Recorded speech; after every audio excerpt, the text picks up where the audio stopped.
کے والدین وہ ہستی ہیں، میں آپ سن کے حیران ہو جائیں گے کہ جن کے حقوق فوت ہونے کے بعد بھی ختم نہیں ہوتے، جن کے حقوق فوت ہونے کے بعد بھی ختم نہیں ہوتے۔ عرض کی گئی یا رسول اللہ فوت ہونے کے بعد بھی والدین کا حق کیا ہے؟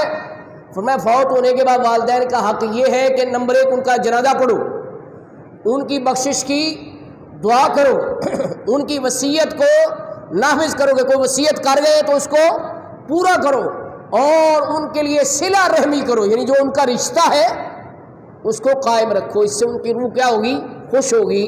تو رشتوں میں سب سے قریب، ویسے سارے رشتے ہی ملا کے رکھنے چاہیے، لیکن سب سے قریب جو ہوتا ہے بلڈ ریلیشن وہ باپ کے بعد چچا کا ہے۔ تو حدیث پاک میں یہ بھی کہا گیا ہے کہ چچا باپ کی جگہ پر ہے، چچا۔ اور اگر ماں کے رشتہ داروں کے لحاظ سے دیکھیں تو خالہ جو ہے وہ سب سے قریب ترین رشتہ ہے، ماموں اور خالہ بلڈ ریلیشن بھی ہے اور رشتوں میں سب سے قریب، تو ان کو ملانا یہ والدہ کے لیے روحانی خوشی کا باعث ہوگا۔ خاص طور پہ ہمارے پنجابی کلچر میں خالہ کے لیے کیا لفظ بولتے ہیں؟ ماسی۔ کیا مطلب؟ ماسی، ماں جیسی۔ حدیث پاک کا ترجمہ ہے، رسول پاک صلی اللہ علیہ وسلم نے فرمایا الخالۃ بمنزلۃ الام، خالہ ماں کی جگہ پر ہے۔ تو ہمارے پنجابی والوں نے دیکھو اس کو کیسے کاپی کیا، اور ماسی یعنی ماں جیسی، یہ خالہ کو کہا۔ تو خالہ کے ساتھ اس نے سلوک ماں کے بعد یہ بہت ہی ماں کی روحانی خوشی کا سبب بنتا ہے۔ ٹھیک ہے جی۔ اچھا، اب کوئی بندہ والدین کا نافرمان رہا ہے، وہ کیا کرے؟ اب اسے یہ عظمت سننے کو ملی یا بعد میں ہوش آئی، ظاہر ہے کہ جب کوئی چیز پاس نہیں ہوتی تو پھر اس کا افسوس ہوتا ہے، پاس ہو تو پھر اس کی قدر نہیں ہوتی۔ قدر کے لحاظ سے مجھے ایک حدیث پاک اور یاد آ گئی، نبی پاک صلی اللہ علیہ وسلم نے فرمایا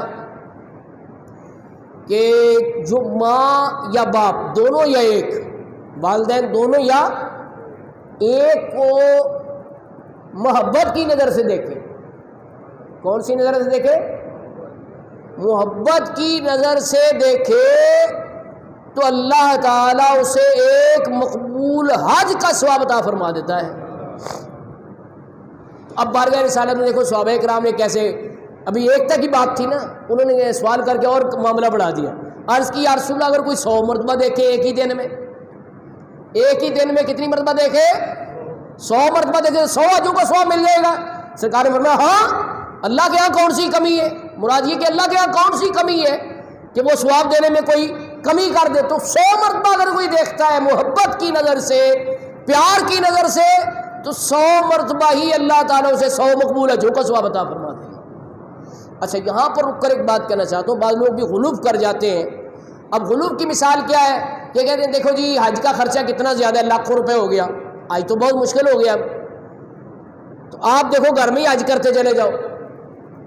اس حد تک تو کچھ ٹھیک ہے، لیکن اگر حج فرض ہے تو حج فرض اسی وقت ادا ہوگا جب وہ کر لیا جائے، جب وہ، یعنی یہ نہیں ہو سکتا کوئی کہ یار میں حدیث میں ہے والدین کو دیکھے تب بھی مقبول حج کا ثواب مل جاتا ہے تو میں ادھر ہی دیکھتا چلا جاتا ہوں، ایسا نہیں ہو سکتا۔ ٹھیک ہے نا؟ ایسا وہ جو حج فرض ہے وہ ادا کرنا ہی پڑے گا، اگر اس میں دیر کرے گا تو گنہگار ہوگا۔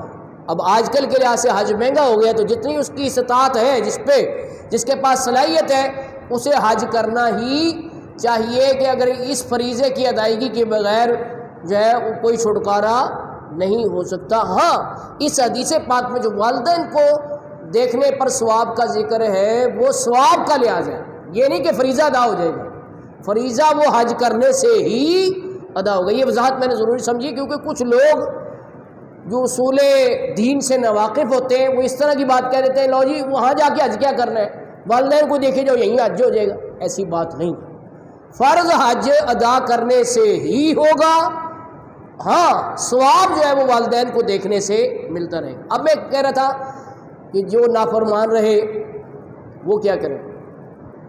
اب ان کو جب آنکھ کھلی ہوا سویرا، یار زندگی میں تو قدر ہی نہیں کی، اب پتہ چلا کہ ان کی تو بڑی شان تھی، اور حدیث پاک میں یہاں تک ہے کہ اللہ تعالیٰ رحمت کی نظر ہی نہیں فرمائے گا قیامت والے دن بھی، جو والدین کے نافرمان ہوں گے ان کو رحمت کی نظر سے نہیں دیکھے گا، ان پہ عتاب کرے گا۔ اب کیا کریں؟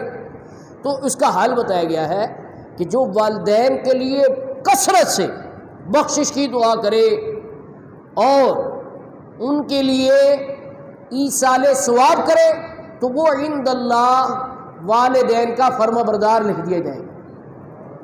شرط یہ ہے کہ کثرت کے ساتھ والدین کے لیے مغفرت کی دعا کرے۔